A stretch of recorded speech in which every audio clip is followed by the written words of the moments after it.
Setiap tamu yang menginap di hotel wajib mematuhi protokol kesehatan dengan menggunakan masker, mencuci tangan, dan menjaga jarak ketika berada di dalam area hotel.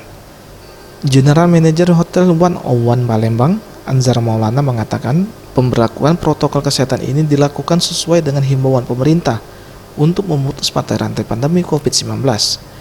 Dirinya optimis di penghujung tahun 2020, tingkat hunian kamar akan meningkat sekitar 20% karena telah dibukanya sejumlah akses wisata dan transportasi, ditambah dengan adanya masa liburan Natal dan Tahun Baru.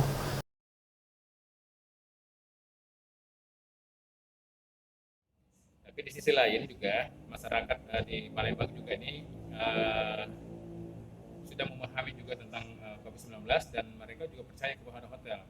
Dan kami di hotel juga sudah memberikan satu kepercayaan juga kepada publik dengan menerapkan semua protokol kesehatan ya, dan kami sudah boleh dilihat di semua sisi, mulai dari pintu masuk sampai ke lobi hotel, masuk ke kamar, fasilitas meeting.